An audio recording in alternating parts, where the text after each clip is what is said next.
And if I could ask everyone to check their phones to make sure they're on at least vibrate. So I'd like to welcome you to this community forum on behalf of the Verde Valley Community Development Organization. It is really exciting for us to have you here this evening. Before we get into the presentation of the work of the VVCDO and then some housing research, I'd like to take the opportunity to thank you and to thank our event sponsor this evening. Our premier sponsor is Pinnacle Bank, and then Pioneer Title Agency is also supporting us for the event. And it's really exciting that the Pinnacle Bank president is the chairman of our board. So I'd like to give him an opportunity to say a few words.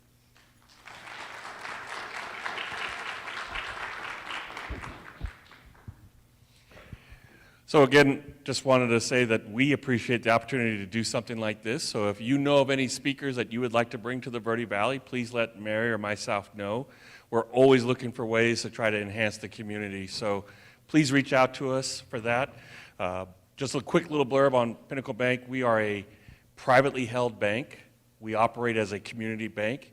And because we do that, that allows me to have the opportunity to serve on the board with Mary and to participate in opportunities like this. So we're very grateful for that opportunity. I'm thankful for the bank that I work for, and I appreciate all of you coming out today. Thank you.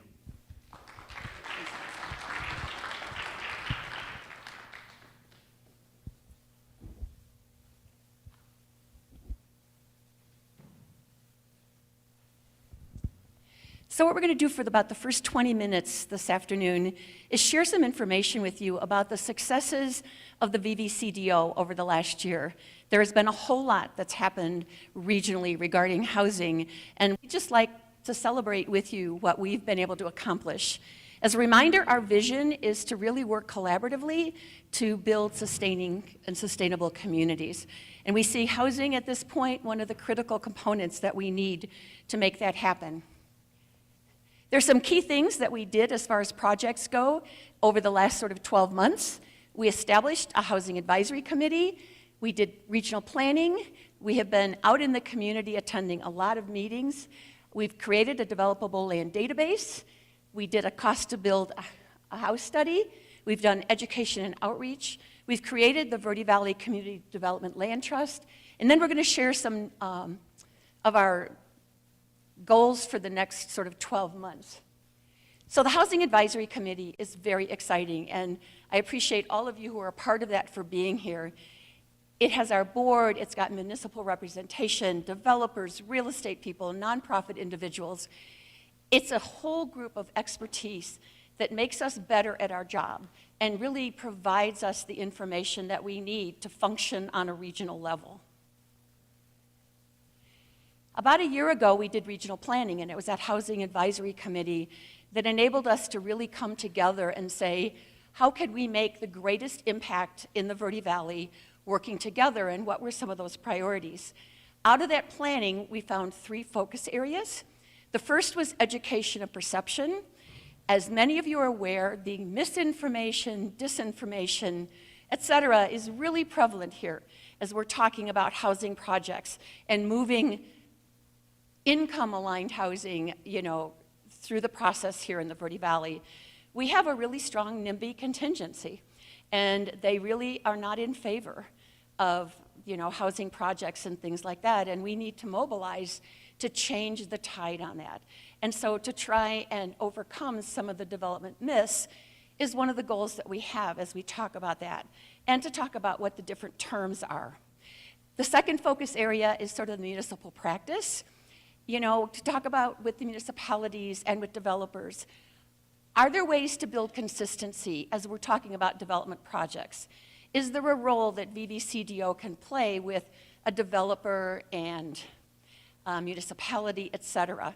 So for example, we could go in and make a presentation and talk about the fact that high-density housing doesn't really use more water than having single-family homes on acre lots. People don't necessarily believe it coming from a developer all the time. Then the third focus area is really working with developers. How can we encourage developers to become affordable housing builders? How can we partner on projects as we move forward with the development here in the Verde Valley. So the community presence, as I said, we've done letters of support for almost every housing project that's come up. We've worked with developers, we've worked with municipalities and planning and zoning commissions, attended meetings, been a voice for appropriate affordable housing throughout the Verde Valley. The next thing we did, and this really came out of a meeting that we had with the community development directors from the municipalities. Yavapai County has an amazing database, their GIS database on property that you can search on, which is great. Their first layer is called the vacant land layer. Well, in the Verde Valley, there's a lot of vacant land that will never be for sale. So getting calls about building on or buying some of this property does not make sense. So all of the community development directors in the Verde Valley were wonderful and created maps and shapefiles, and we presented all of that to Yavapai County, and they created a separate layer in their database called developable land in the Verde Valley. The logo they put up is the one at the bottom of the slide there. And so it's really effective as how we work with developers. What we've also been able to get them to do is there's a link to each municipality when a developer goes onto a piece of property so they know who to call if they have questions. It also links back to our personal website.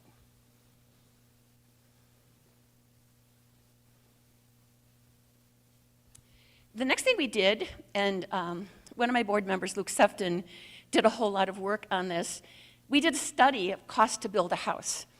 Luke and I have talked for a number of years about the fact of what does it really cost to build a house, and what happens when we keep adding little things that need to get done, right? Let's add a metal door. Let's add another smoke detector or sprinkler system or whatever it may be, as we talk about some of these things, and every one of those things adds a cost to build a house. And all of a sudden, you keep adding those things, and the house is no longer affordable. So we did the study, and I got wonderful responses across the region. And then the legislature, in its wisdom, decided that each municipality should develop a template of an 800 square foot home and a sort of 1,200 square foot home and a 2,000 square foot home. And this was only on a 1,500 square foot home. So we've shelved it until the municipalities come up with some of their templates, which would be by July 1. But we will dust it off and bring it out again. The next part of the program is education and outreach. We did this on a regional level as well. We had a planning session last July with the marketing expertise in the Verde Valley to talk about what were the messages, what were the images we wanted to have, how could we communicate a message across the region, and how could we make it user-friendly for each of the municipalities. So I'll share with the images in a minute, but what we even did for VVCDO on our website, we have a media page. So we have all of the images with the logo of each municipality, with the chambers and other entities. So if they want to incorporate some of the messaging and imaging with their own logos, they are available on our website. These are the 6 images that we came up with. And you're seeing some of them as we move forward, when we will continue to incorporate them in the messaging that we do and some of the education and outreach that we're doing. We came up with 3 taglines: a home for every stage of life, the community we want, and your new home awaits. Again, a real positive approach that we're really looking at a continuum of housing. We're not looking at huge developments, but we really also need to build housing for our workforce, which don't have housing at this point.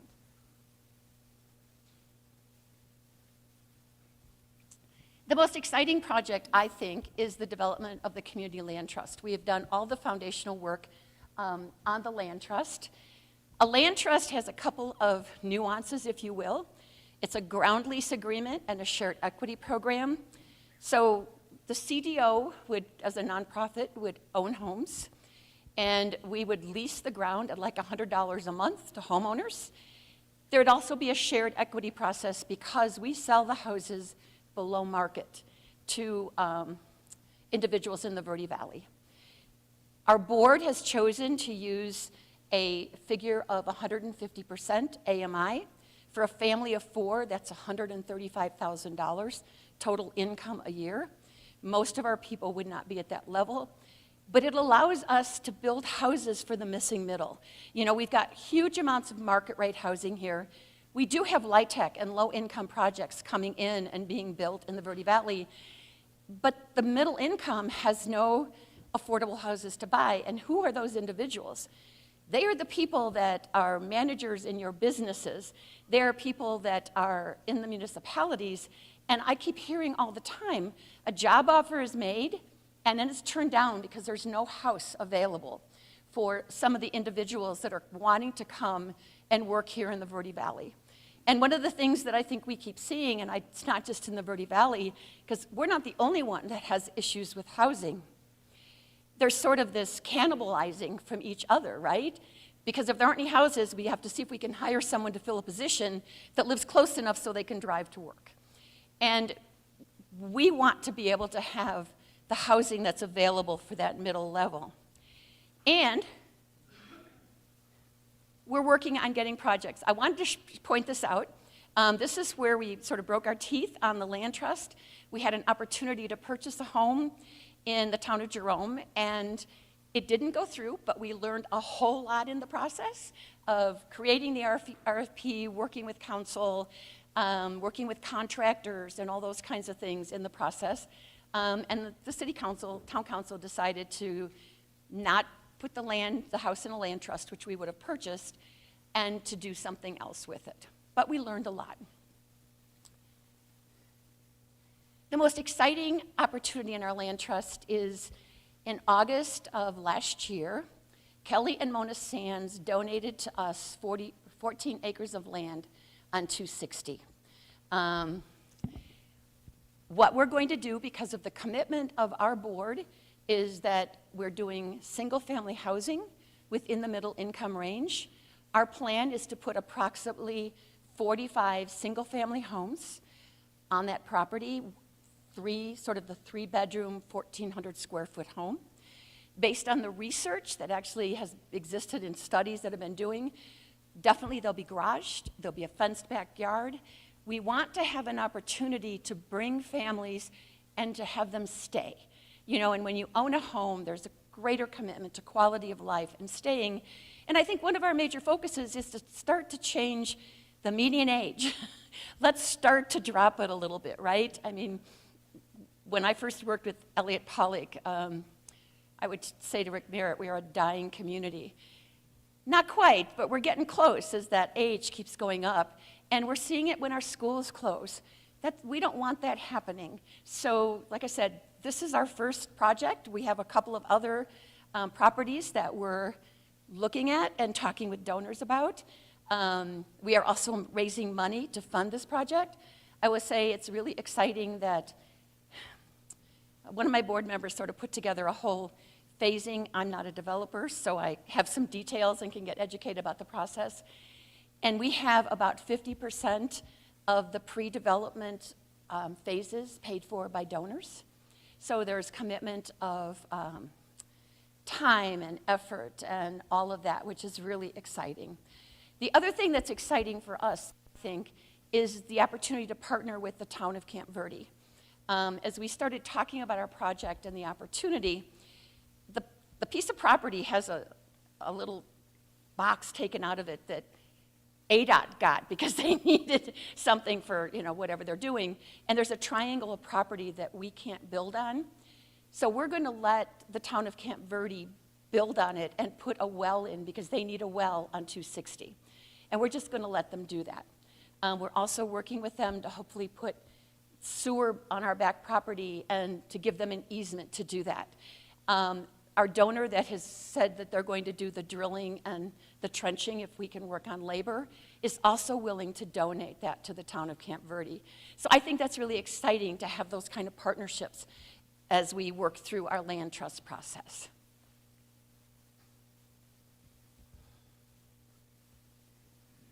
Come on.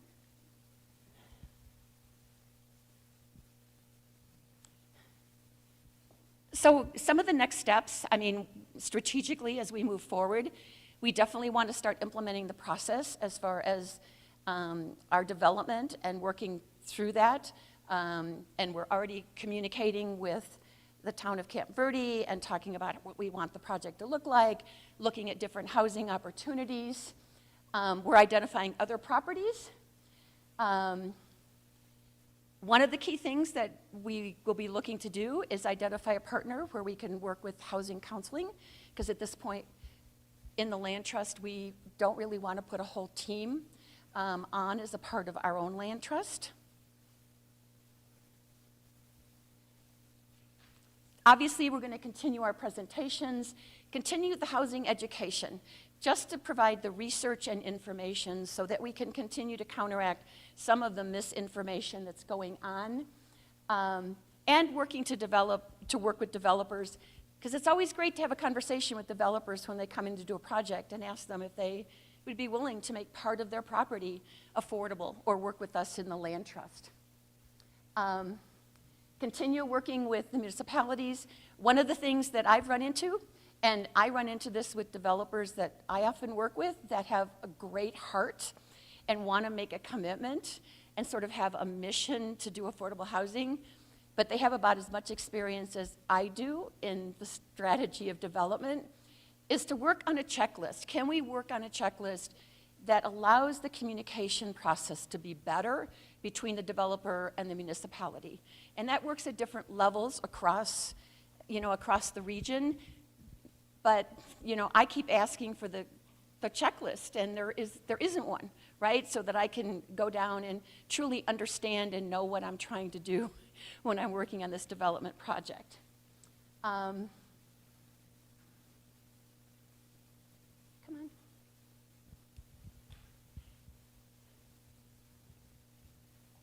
And then, obviously, the very last one is financial support.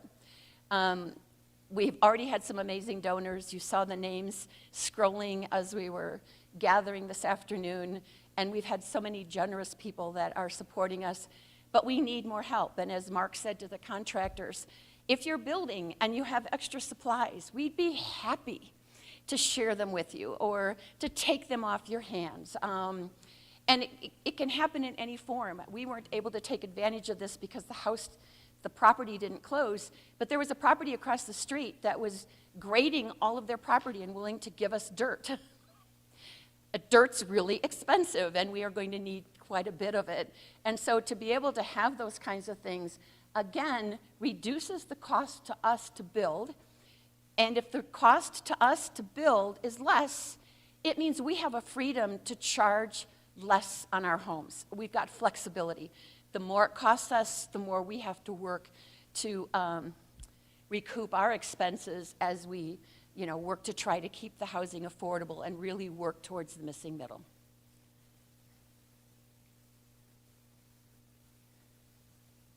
Well, with that being said, are there any questions? Okay. Just a sec. Hello? There we go, sorry. Because we're recording the event, if you don't talk into the microphone, they won't be able to pick it up. Okay. I just am curious if your organization felt the need to, in your efforts to promote within the community, hire professionals to assist you with your image and promotion and locations and thoughts like that. We have not hired any professionals, but we have taken advantage of the professionals in the region that are experts in some of that. But if you have some expertise, I would be happy to have you working with us.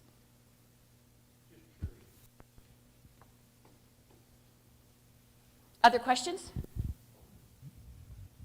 Oh, you're letting me off easy. When you were talking earlier about the housing study, and you mentioned about something with the legislature that interfered, can you explain that a little better in terms of what exactly happened with the legislature? Sure. And I'll be honest, I'm asking somewhat selfishly. I'm Christine Dargan, I'm running for state senate. And so I'd really like to hear what happened with the legislature, and because it sounds like it didn't help your cause. I would disagree with that. The legislature makes decisions. House, bills go through. And a bill that was approved last year that came out, and I don't remember the number, and all my municipal people here probably know exactly what pardon me?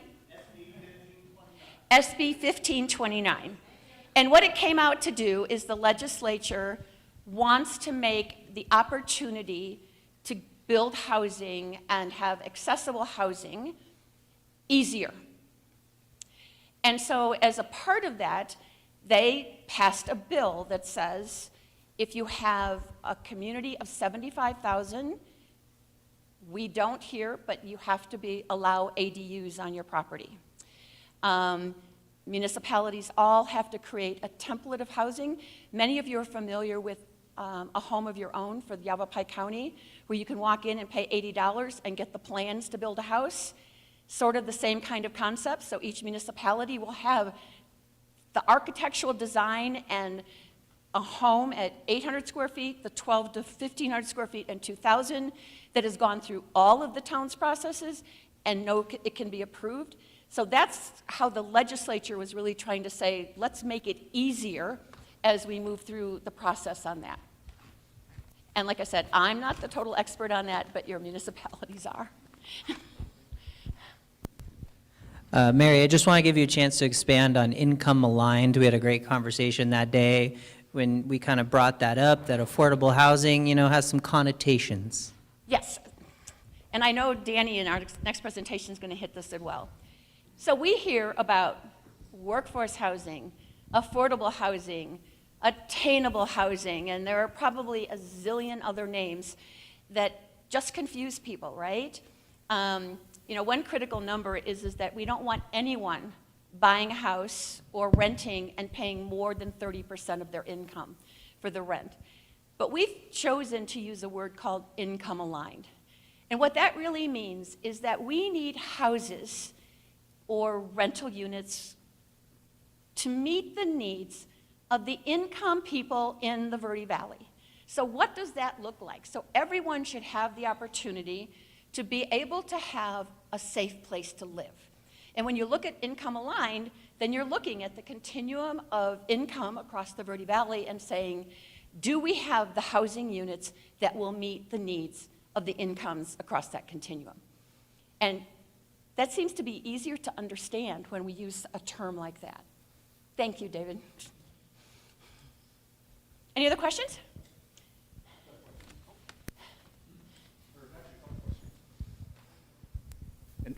Mary, this might get answered later in the program, but a couple things on outreach to funding sources. Yes. So as an example, what does your group do to reach out to local, state, and even federal folks, the Ruben Gallegos of the world, to try to access funding through those channels as opposed to just strict donations? At this point, we have not done a lot of reaching out for direct funds from writing federal grants and some of those kinds of things. We're working with a couple of projects that are related to the Arizona Department of Housing right now. But that's sort of coming, in our next steps. Right now, we've been focusing on the private foundations, the corporation support, and things like that to get the work done that we're doing. Okay, because again, I think that could be obviously a big Yes. resource. Oh, yes. And you mentioned Arizona Department of Housing, so that would be something I'd be interested in, how you guys are reaching out and trying to get at least access to some of those funds. The other question I had was in terms of just the CLT. Yes. And how the management piece works with, for example, let's use the one that you're doing now, the SANS project. Yes. Is that something where the CLT will manage from start to finish? In other words, the infrastructure development, ultimately the cost of the product itself, all those things through completion? Yes. Though we're going to have a lot of help in the process, but we're going to maintain control of the project. Okay. And then to that, speaking of that, then on the post-development, because I can imagine it being somewhat of a management challenge on the post side of it. In other words, managing the HOA, if you will, to maintain the roads, maintain, all the different common facilities. Is that something that your group would do? Would you contract that out to a property management company? Or what's your vision on how that would work? You know, we don't have an answer to that yet. We have not really discussed some of those kinds of things. Since I come from a fundraising background, I'd love to have an endowment that would, you know, take care of the long-term care of any project that we do. But we have not talked about the management company and exactly some of those processes at this point. Okay, fair Okay. enough. And the reason I ask that is because there's going to be quite a bit of rental product in No, these. there are no rental products in this development. Single-family for-sale homes. But I mean, in future developments, obviously There there'll could need to be. be Yes. rental product for the transient worker. And so that would obviously have a whole nother management piece or component to it? Well, it could, but let me say, our board right now is focusing on the missing middle. We are not looking at rental projects. We are not looking at low-income projects. The projects we're focusing on is that missing middle here in the Verde Valley that's not really being addressed. Okay, Okay? yep, thank you. But it doesn't mean we won't necessarily change as time moves on. Any other questions? Well, thank you very much. So now it is my pleasure to introduce Danny Court, who is a principal at L.D. Pollock and Company. I will say that probably Danny knows the Verde Valley and Yavapai County better than many of us because they've done all the studies over the last 5 years or so as we've looked at what are the statistics really like and what are some of the things that we could do to move the project forward. So it is my pleasure to introduce Danny Court, who's going to give us a snapshot of where we are with housing in Yavapai County. Thank you. Thank you very much. Thank you, Mary. I was going to suggest drinking at this part of the presentation if anyone's brought that in. If you are sober, then Kleenex will be the next best option for you. But we're going to get into this. I like the comment about vernacular. There's a lot of types of ways that we talk about affordable housing. Affordable housing was used first, then affordable housing became associated with low-income housing. And so all the rest of these words are just kind of marketing efforts to get away from the stigma of low-income housing. So attainable housing was used so that we weren't saying affordable housing anymore, and then workforce housing came through as a possible answer. And then we've got missing middle now, which is all the rage. It all means the same thing, and it's like that comment saying income aligned. All we're talking about is we would like to get housing costs at no more than 30% of somebody's income, so all across the income range. You can see how there's going to be lots of different types of rental and ownership products that are needed to address the full spectrum of incomes, but that's what we're talking about. 30% is the threshold. That's what we're trying to get to.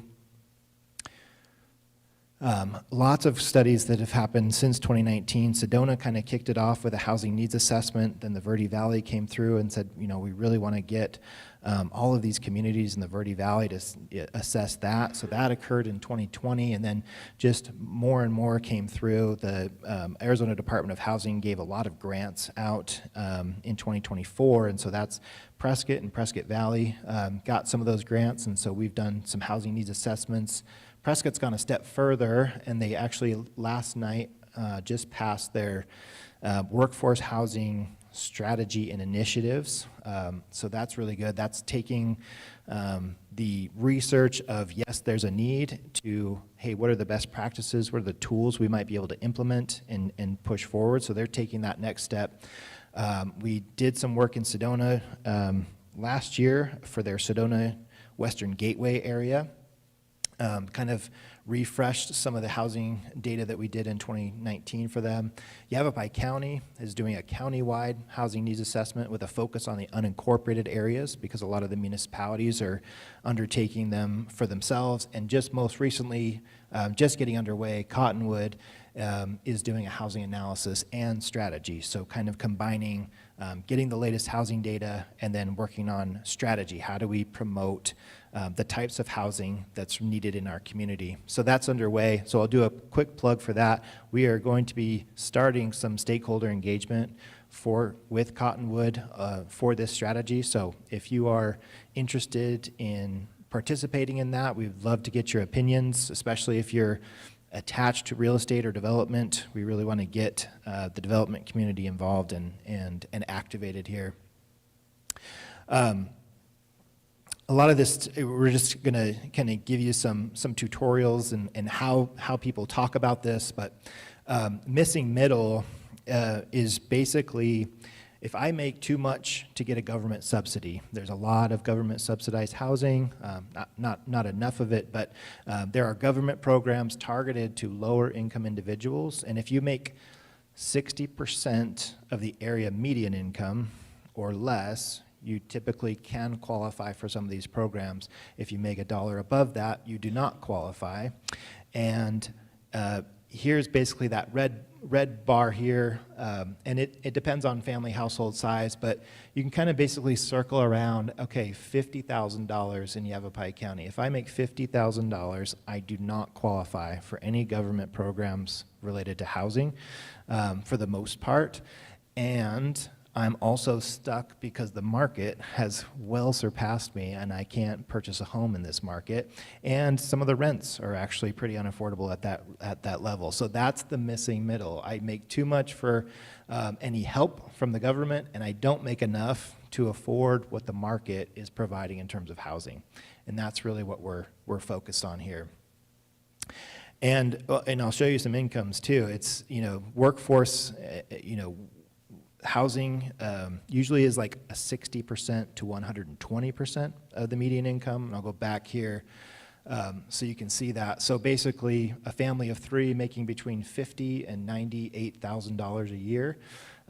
That's kind of, you'll see that's the bulk of our workforce. Our critical service personnel, our teachers, firefighters, police officers, nurses, all making in this income range and all not able to afford housing in the region.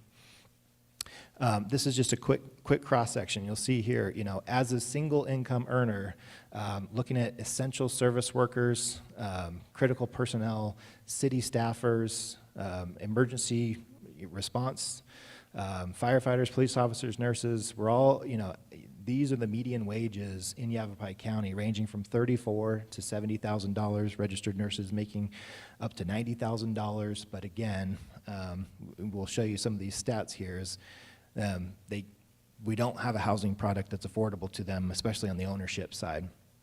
Missing middle also refers to a certain type of housing product. So it's basically everything in between a single family detached home up to, the large mid-rise type apartment. So everything in between there is what the government, the state legislature, it's been a long day for me.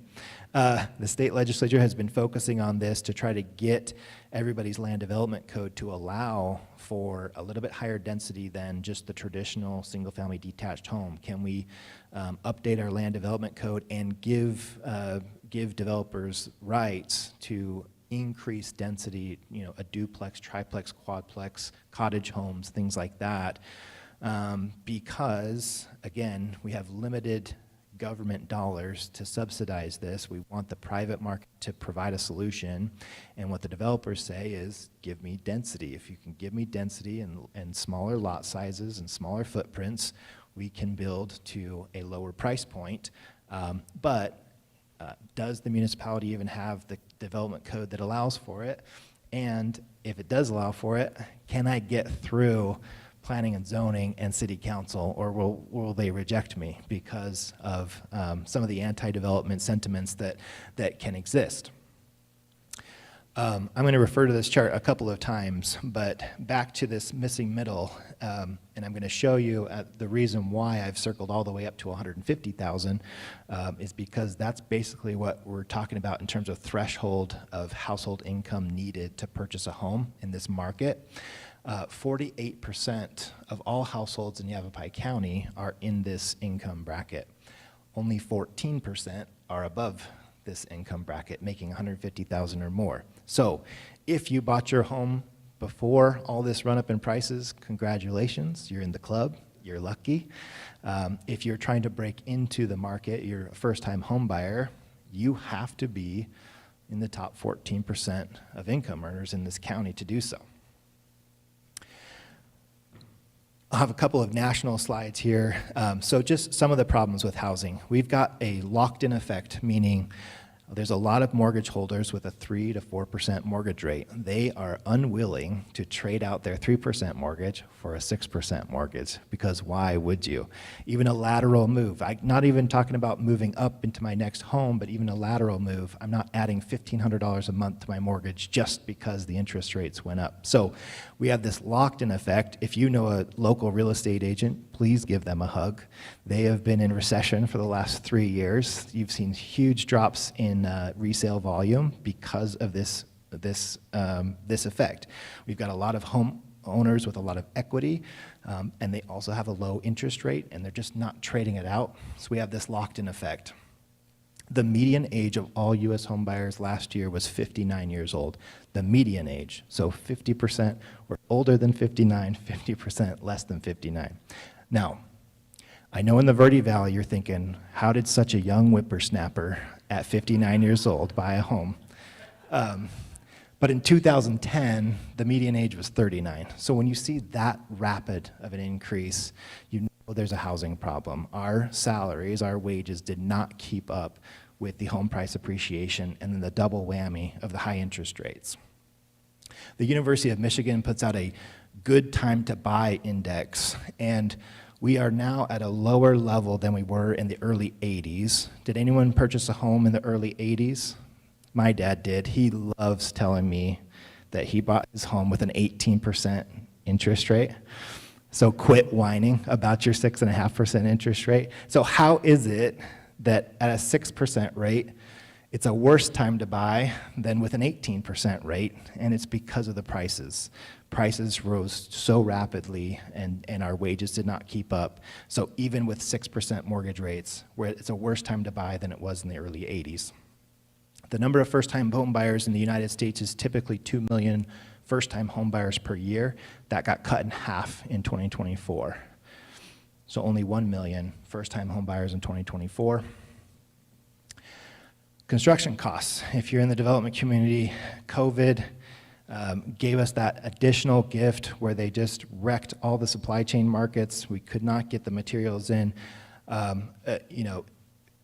Labor costs have just always kind of been in this constant uptick. We don't have enough skilled trades, and so the prices just rise year after year, but at a pretty predictable rate. Here's materials costs that happened during COVID at multiples of overall inflation, and they didn't come back down. They just have leveled out, and they've stayed high. So it's hard to even build to what we're trying to find. So pick your poison on what you think the problems are for the housing market. We've got the locked-in effect, the high interest rates. We've got rapid price appreciation. We've got continued increases in municipal costs, impact fees, development permit fees, just the cost of ownership. I shared a slide earlier. Homeowners insurance premiums have gone up 70% since 2019. Our property taxes don't seem to be coming down. So there's just so many things against home ownership that just lowering the interest rate like what happened in the 80s is not going to fix the problem that we have. And this is just something that we kind of plug in here. When we look at higher cost markets throughout the United States, there's just a higher percentage of renters. It's just a budget issue. You look at the incomes that are out there, you look at the home prices, and we've priced them out, and there's just going to be a higher rate of renters. So as those apartment projects come through, think about that. We can't build ownership units enough to what it was 10 years ago. So the rental products, even at market rate, are really filling in the gap of who got priced out of home ownership. And we can talk about low income in a couple of slides, but we'll get into the local housing market. So here's Here's something that the Atlanta Fed puts out, and they basically say, if you make the median household income in your region and you need to buy the median priced home in your region, what percentage of your income would you need to spend? In Yavapai County, it's close to 60%. So if you walk into the bank and say, I would like to spend 60% of my income towards my mortgage, they're not going to give you a mortgage. You're not going to qualify, and that's what's keeping people stuck. This is the other one. This is a 10-year difference. So 2015 to 2025. This chart basically reads is kind of the same way. If I make the median household income in my region, can I afford the median priced home? So if it's 100 or above, the answer is yes. If it's below 100, the answer is no. Yavapai County has already kind of been a more expensive market. So even in 2015, the median household income couldn't afford the home. But look what happened after 10 years. Basically, everybody has dropped to a very unaffordable level. And right now, we're basically, what this index is saying that Yavapai County is about as affordable as Seattle and a little bit more affordable than San Diego. Not two communities to be comparing yourself to.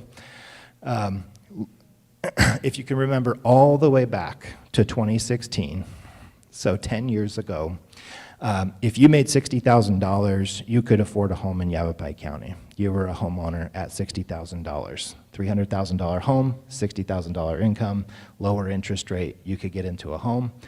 Fast forward to 2025, $160,000 is what gets you into a home across Yavapai County.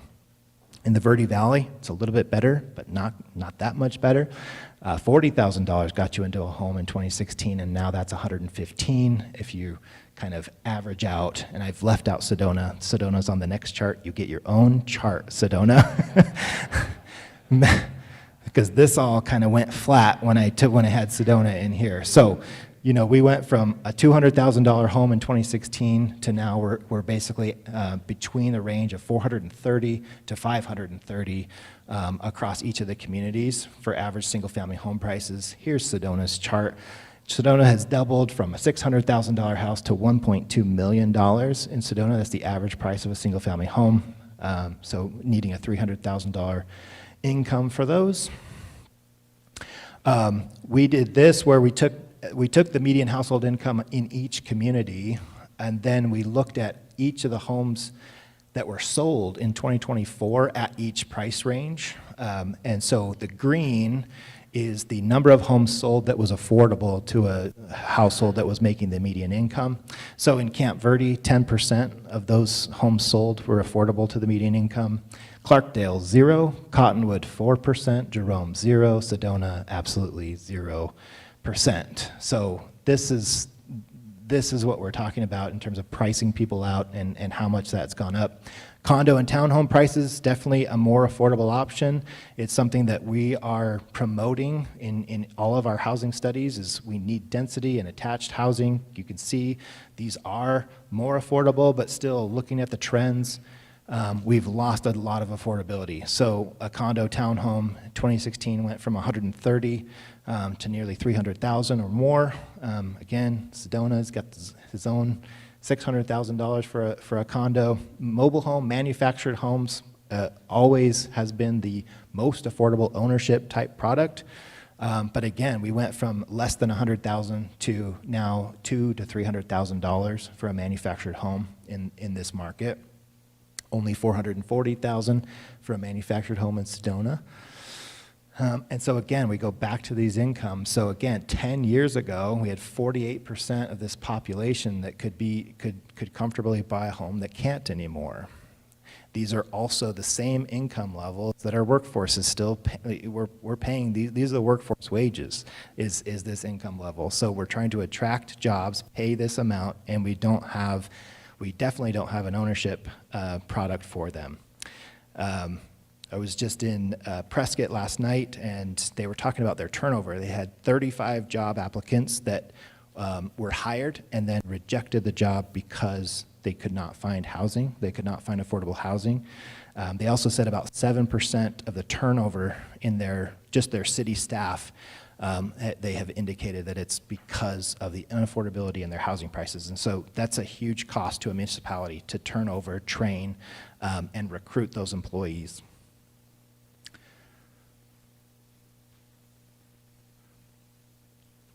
And this is the conundrum, is when we look at median household incomes and we're saying, okay, median household income, $67,000 to $70,000, can afford a $240,000 home. Can the development community build to that number? The answer appears to be no, because of land costs, because of construction costs, and then looking at the market, what the market bears in terms of price.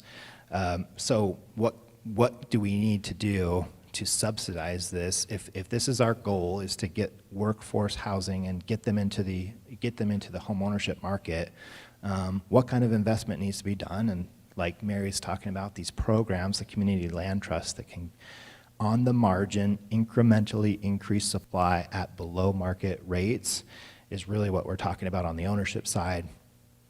This was we did a in-person live polling a couple of weeks ago in Prescott, and the question was, if you had to buy your home today, could you afford it? And only 8% said that they could comfortably afford the home that they live in today if they had to buy it at the market price today. 70% said no, I could not. So this is that where we know that there's a problem in the market when you couldn't even buy the home you're living in today if you had to. It has implications for growth too. The county has shown slower and slower growth over the last 3 years, and the latest state forecast for long-term growth in Yavapai County said this may be the new normal, 0.7% growth, 1,800 new residents. 3 years ago, the state said the county was probably going to add 4,000 new residents per year, and now we're down to 1,800. So definitely some implications in terms of affordability there. There's also a demographic, the county is aging. This has been the case for decades, and after the Great Recession in 2010, fertility rates have been dropping dramatically. So what this is saying is there are more people dying in Yavapai County than being born. So all of your population increase is due to people deciding to move here above and beyond those that are passing away. And this is what happened. So 3 years ago, this was Yavapai County's population forecast. Basically, in this current decade, adding 4,000 residents per year. In the following decade, 2,500 new residents. Fast forward 3 years later, we actually have only been achieving 2,600 new residents in the 2020 to 2030 decade, and next decade we're only expecting 1,600 new residents. So much slower growth. Basically that's a cut of about a half. So went from 1 to 1.5% growth to 0.6 to 0.8% growth. And then on top of that, the county is projected to add 25,000 new residents over the next 15 years. 22,300 of those new residents are expected to be 65 years or older. So 89% of the new population to the county is expected to be 65 or older, a retiree. So again, this has workforce implications. Who is going to service the retiree population? Where is our workforce age population coming from? And is it related to housing? Do we have a supply issue that's keeping this dynamic in place? We get most of our residents to the state of Arizona from the state of California and also the state of Washington and some others. And the general trend there is they're coming from a higher cost place to a lower cost place. So we've never seen housing prices so high. California residents have never seen housing prices so low. They love it. They love the prices and they come here. So you have that working for you. But then when we look at people that are moving out of the state of Arizona, and you can see generally they are moving to lower cost areas. So they're moving to the Midwest and to the South, to Texas and Florida, where there is lower housing prices. So there's economic development implications here. There is an attraction to affordable housing, and people are voting with their feet. We're getting folks from higher cost areas we're losing folks to lower cost areas. So can affordability recover? We should be seeing lower mortgage rates, but it's not like you remember 3% mortgage rates. We should not be anticipating 3% mortgage rates coming back potentially ever. And if we do see 3% mortgage rates, it's because we have had to weather through such a severe recession. So it's like a double-edged sword if you want those lower interest rates. Right now, consensus forecasts are that we'll be right about at 6% mortgage rates through the end of 2026, maybe slightly lower. The Fed should lower their interest rates, but it doesn't have a one-to-one impact on mortgage interest rates. So those could come down. That does help a lot. Lower interest rates helps a lot. So if we can get those, great. It just doesn't solve the problem in total. And are we going to see lower housing prices?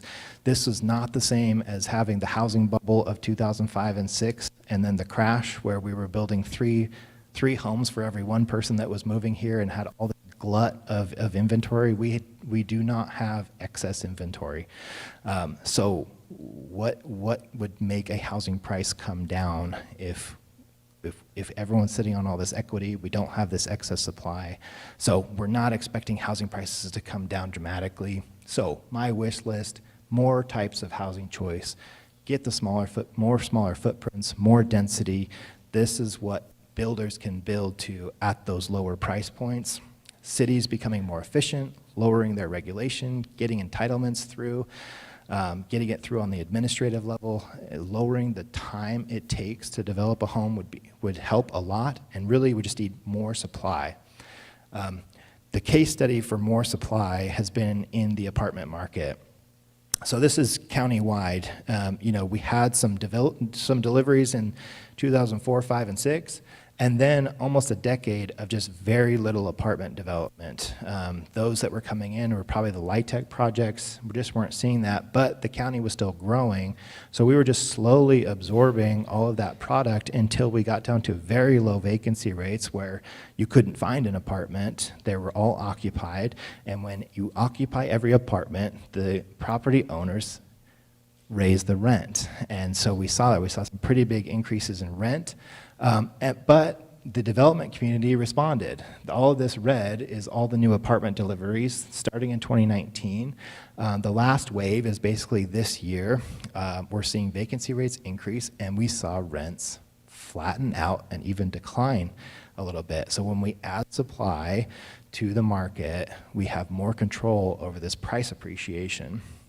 Verde Valley is a little bit less so. So a lot of the apartment development that happening in the county was happening in the Prescott and Prescott Valley area.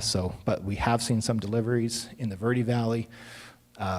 Again, this is probably the last year. A lot of these developments too that came online from 2021 through 2025 were financed in a low interest rate environment. So they got their financing, and then it takes another 3 years to develop these projects. So if you saw a proposed project that had not gotten their financing and now rates are a lot higher, that project may not pencil anymore.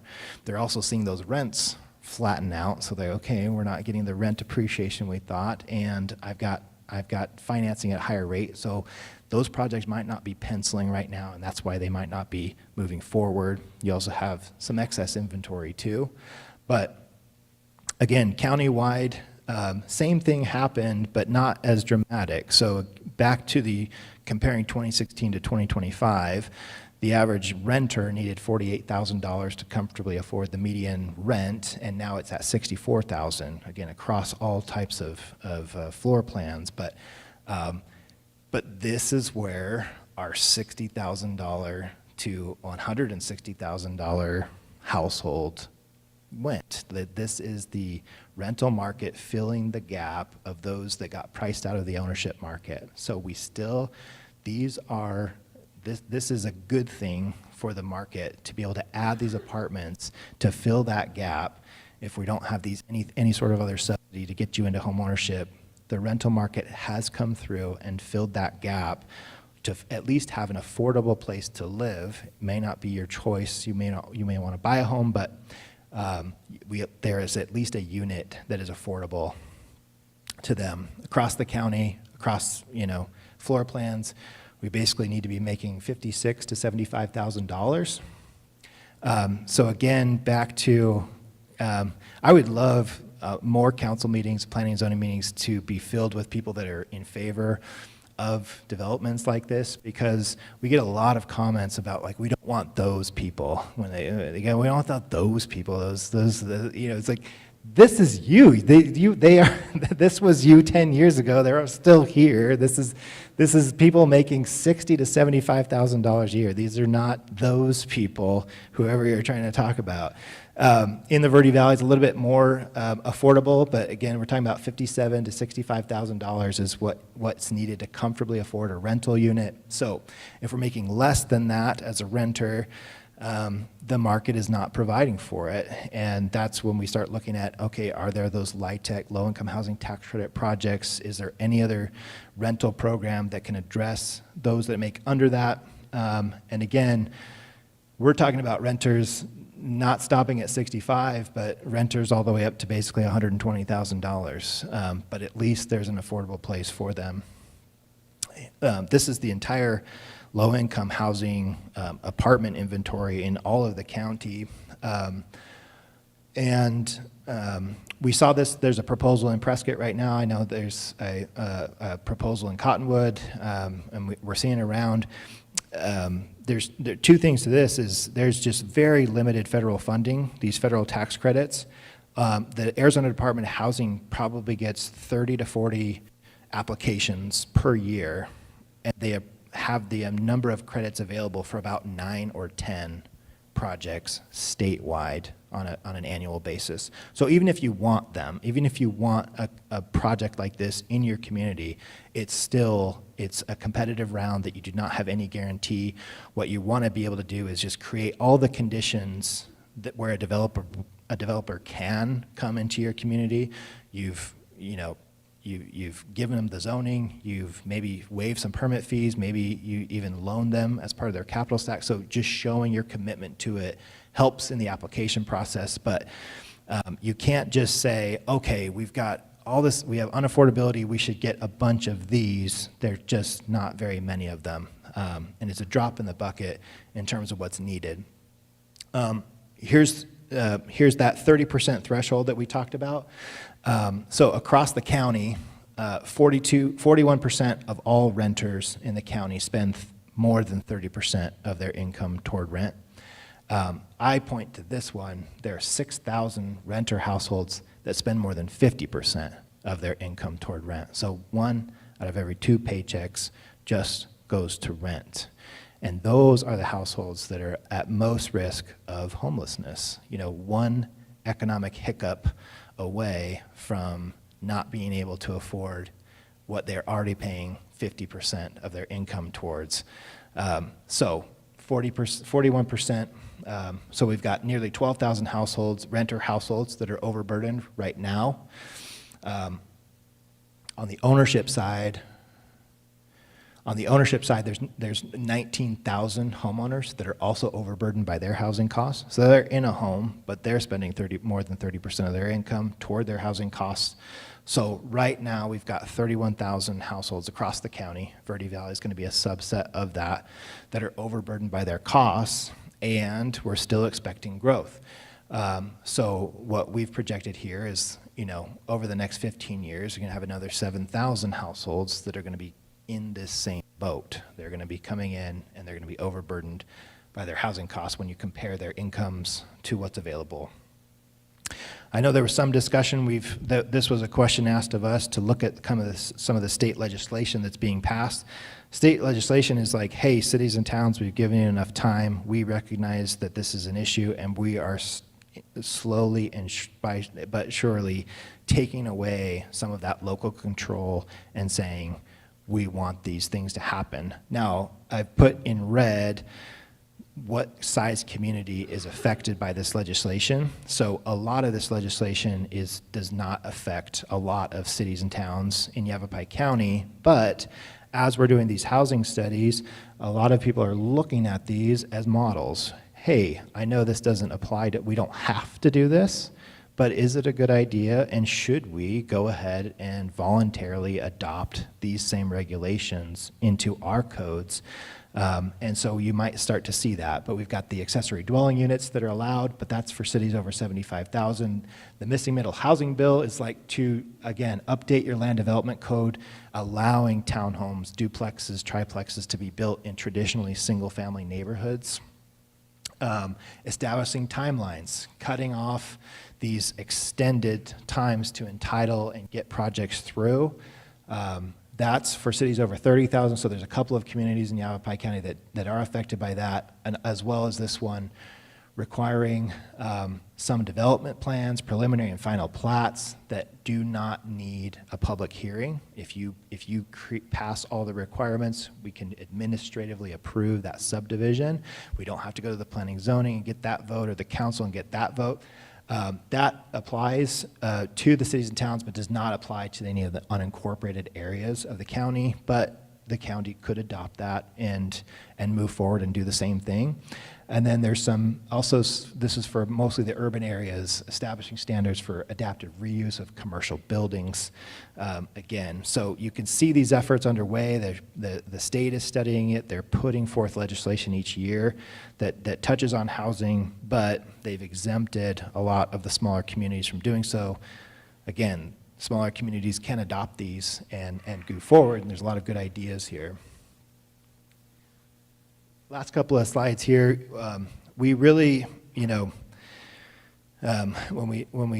we're looking at this issue, the gap, like you saw how many thousands of households are overburdened. It's just an incredible number.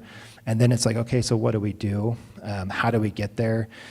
And you look at what's kind of resources are available, and what we keep coming back to is this has to be largely addressed by private development. How do we engage private developers who can earn a profit and come into a market and address some of this supply issue that we need, because federal resources are small, a drop in the bucket. State resources, community resources are very, very small. So how do we provide low-cost or no-cost solutions that can address affordability, bring in the development community, and start to build to these lower price points that we need so badly, and its density.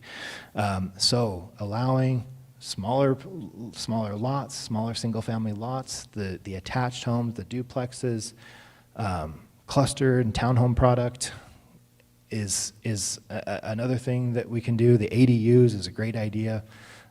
Again, manufactured homes. The manufactured homes don't look like today, like what you think of as a mobile home park. There's some beautiful manufactured homes that look just like a stick-built property. You design those communities really well. It's still a low-price ownership option, and we just need to be, as communities, open-minded to these alternative development products and allowed in our community, recognizing the need for them. And then again, all the way up to apartments, assisted living facilities for those that want to age in place, stay in the community, but need that assistance. So allowing for them, just to have community acceptance of them is a great first step. The other thing, again, in Yavapai County, it's an issue for density and attached development. If we're in the unincorporated areas and we only have septic, these are really not. We can't really build these, so we have to have places that have the water and wastewater systems that we can actually do that. So the burden really falls on the incorporated municipalities in terms of building this to this density, or some of the areas, Village of Oak Creek, that does have a wastewater district that could do so, but we do need to recognize there are some constraints to being able to do that in certain parts of the county. You've made it to my last slide, and then we'll take some questions here. But why do we care? Why should we even care? And I've kind of alluded to this. I bought my first home in 2005. I was cleaning carpets in college, and I made $35,000 a year. And I said, "Dad, I think I'm going to go buy a home." He laughed at me, and I went to a mortgage broker, and he's like, you're golden. You can do it, you know, because they were doing subprime loans. It was basically like huff a mirror and you get qualified. And I was too stupid to know that that wasn't a good idea. And I bought a $120,000 home. It was 900 square feet, built in 1950. My realtor was apologizing because of how expensive that $120,000 home was. He was expecting it to be $90,000, but you know, we're starting to be in the bubble. But here I am at 22 years old, and I'm making $35,000 a year, and I bought a home. As I pay my mortgage, I'm paying down my principal, and I'm building equity. My next home is a foreclosure. It was a 4-bedroom home for $160,000, and there just doesn't exist anymore. So I didn't grind my way into home ownership. I just got lucky, and there's a lot of people in this room that also got lucky.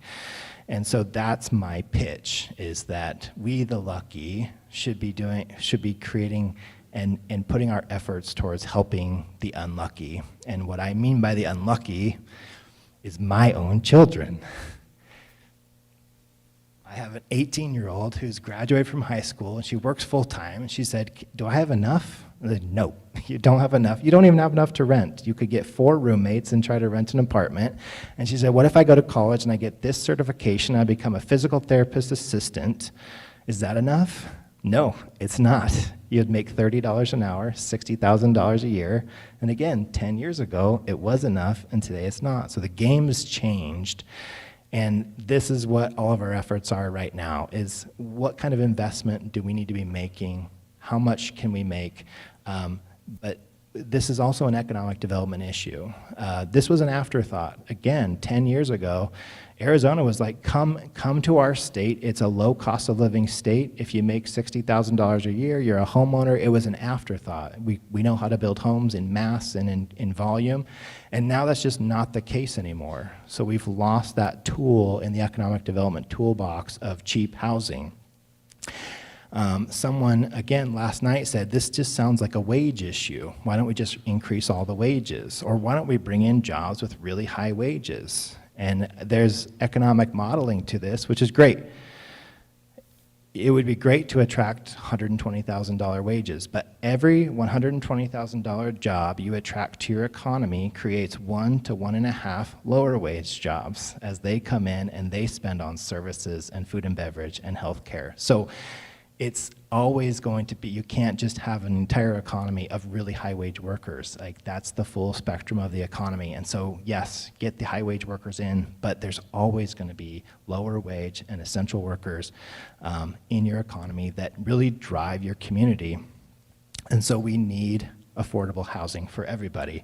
Where does the next generation live? Where do my kids live? They don't live in my neighborhood. They're going to have to drive a really, really long way if they want to find a house that's affordable to them. So does that need to be the case? Does that need to be the answer? Is that just they just won't live in the community that I raised them in? And it's a quality of life issue. Like Sedona's losing population, and their short-term rental issue.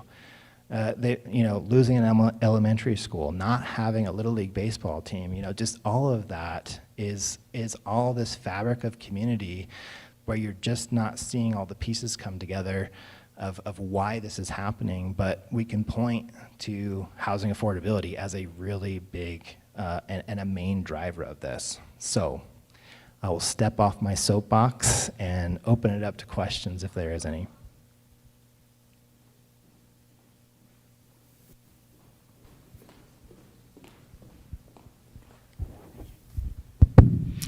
Hi, I'm Bill Regner from Clarkdale. I've always been a strong proponent of community land trust, the idea of building well, helping people begin to build wealth.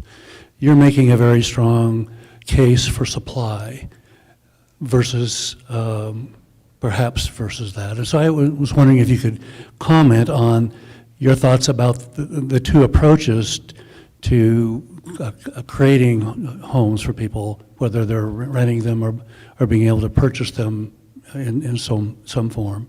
So community land trusts versus supply, where should we be focusing right now? Well, I would say the community land trust is a supply side solution.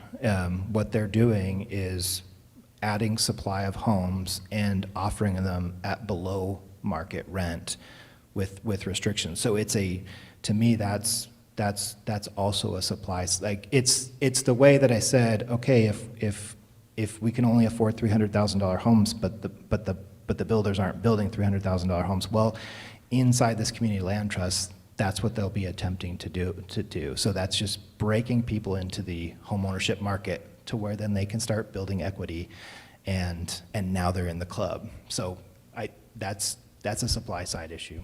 Wouldn't you say, though, it's easier to build apartments than community land trusts projects? And so my question is, if you're going to focus, I get that they're both supply, but if you're going to focus to solve a need that you're describing here, which seems drastic, should we be focusing on apartments for rental units, maybe not apartments, but rental units versus community land trust, which has that ownership component? Yeah, it's if you need to say either or, it's just hard to say that. So what we're seeing is the private market is able to deliver these market rate units, and they are affordable to those making $50,000 to $65,000. So for that effort, it would be, if we need more of them, why aren't the developers coming? And I showed you a chart. There's only 6% vacancy in the apartment market in the Verde Valley. You don't have excess vacancy here. So then what's the roadblock? Is it a marketing effort? Is it a land? Is there available land? Is it properly zoned? So I would say just we need to do both. Whatever efforts are needed to reduce the roadblocks to bring in market rate apartments is great. Also, if we can get these LIHTC projects and get some awarded in the Verde Valley, also great. So it's just kind of like an all hands on deck. We need all of it.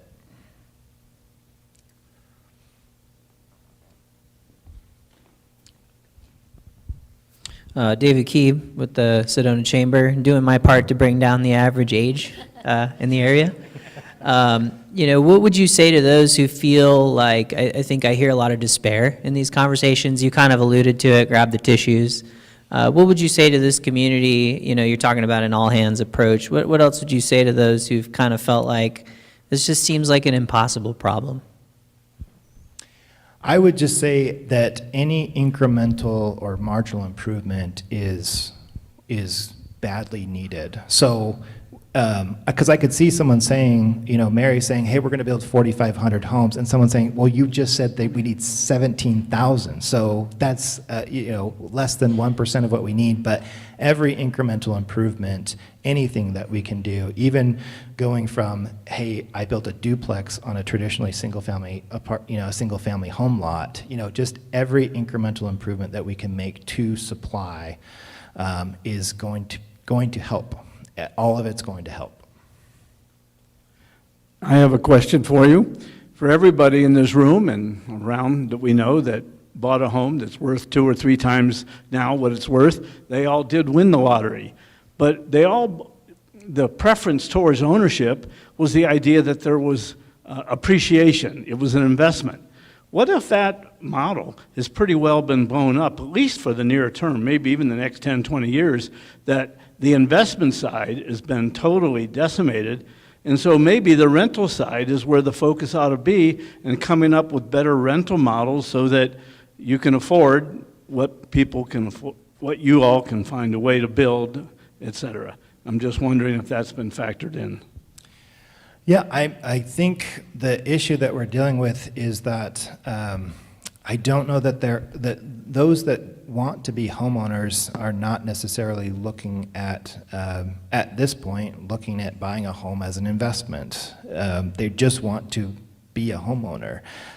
So I don't know, and I maybe push back a little bit on, yeah, we're not seeing the huge price appreciation that we have, but we're kind of just catching up from the dramatic increase that we had from 2020 to 2022. So because we're not seeing the supply come online, there's no excess supply, there's no excess vacancies, so these prices have nowhere to go but continue on up.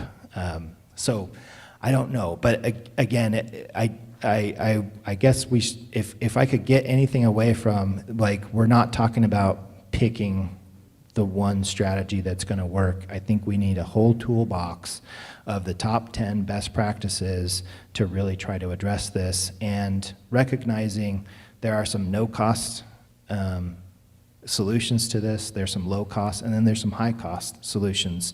And then we just need to decide as a community how much we want to fund this. How much should the public be investing in this effort?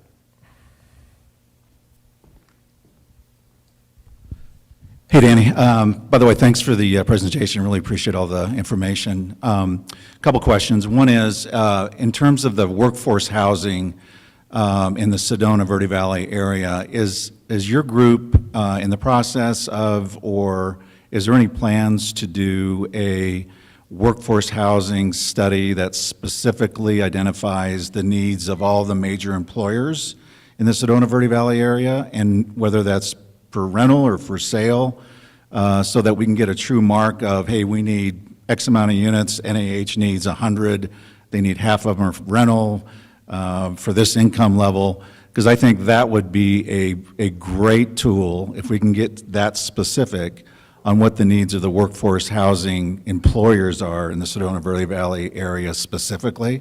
So that's one question, and if not, I'd be more than happy to talk to you more about that after the program. But that's one question. The other question is, and it kind of relates to the community land trust, in my opinion, I think the idea for affordability, especially with workforce housing, is to not only make it affordable for the first generation, but for every generation thereafter. So in other words, on the CLT side, I think it's critical, because that, in my opinion, is the tool that will create a price fixing, if you will, on the rental and the sale, so that for 99 years, you've got an affordable product those whole 99 years, so that you don't have someone that buys at the affordable rate and then they're able to sell at market or whatever the revenue share is and that kind of thing.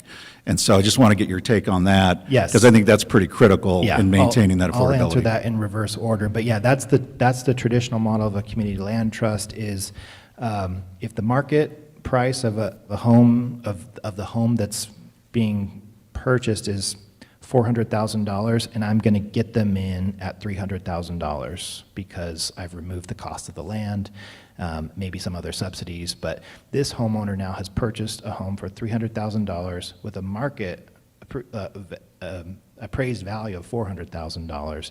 Say they live there for 10 years, and the price is appreciated for the market to $500,000. What the community land trust model says is that original homeowner can capture 25% of the appreciation. So if my home appreciated by $100,000, I can add $25,000 to my purchase price. So this is valued at $500,000. I originally purchased at $300,000 and I sell it at $325,000. That's what that homeowner in the community land trust is agreeing to. So they're able to take their $25,000 of equity plus what they've paid their mortgage down on over that 10 years and take that chunk into potentially, hopefully, a market rate house because they've got that down payment and they've worked their way through that equity. So yes, so that's what happens is that appreciation is capped within those homes and they stay much more affordable, like this big gap between what the market is bearing and how they sell it in there. Inside of a community land trust, that would probably mostly be treated just like a low-income housing tax credit project where they're saying, here's our target income range, and we're going to set your rent at 30% of your income and just kind of maintain whatever target qualifying household income range, and we're going to keep those rents at 30%. We're going to make sure that they're at 30% or less of what you make. That's what they would do in there. The first question you asked was, do we have a good sense of what all of our major employers, the the vacancies that they need to fill or what kind of trouble. We don't have, I don't think, I would say we don't have a great sense of that. So our scope of work right now is with the city of Cottonwood. So we will be doing stakeholder engagement with the major employers in Cottonwood. If we're trying to expand that to Verde Valley, there would need to be, additional resources. But we do want to get a sense for that. And I think that seems to be the easiest hurdle to get people on board with helping, because they're like, we want to help those that, we want healthcare, so we want our healthcare workers to have housing. And a lot of, there seems to be a lot of adoption for helping our public employees as well. So we're losing firefighters, or we're losing police officers, or city staff. I think in terms of marketing, that seems to be helping our healthcare or our service workers or our essential workers and our public employees, and trying to find programs. And it could be down payment assistance, it could be housing stipends. There's lots of different ways to address that. But so yeah, we will be doing stakeholder engagement in Cottonwood to get a sense of the employer need for that. If we were kind of trying to do a more regional effort, we might need some assistance there, if that's something that you want to get a feel for what the region needs in terms of their employers. Yeah.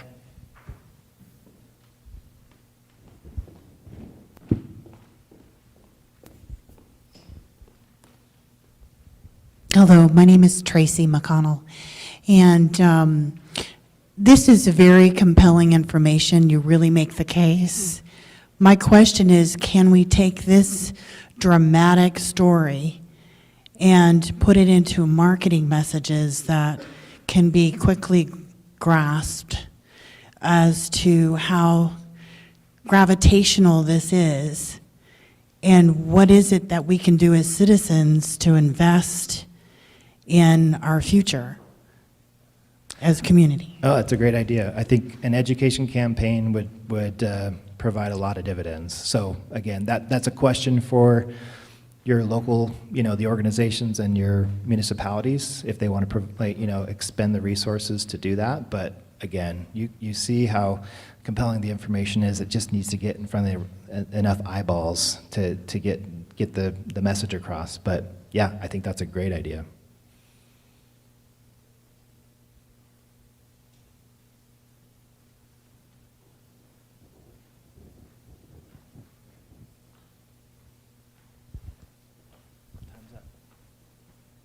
Thank you, everyone.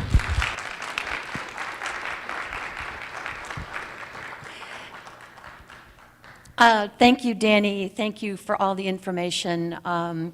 We learned a lot this evening, so we appreciate what you've done. Thank you again all for coming. Thank you to Pinnacle Bank and Pioneer Title Agency for supporting and allowing this event to happen. And again, I appreciate all of you being here. Please take food for the road. We don't want you to go home hungry. There's plenty back there. And again, thank you for coming.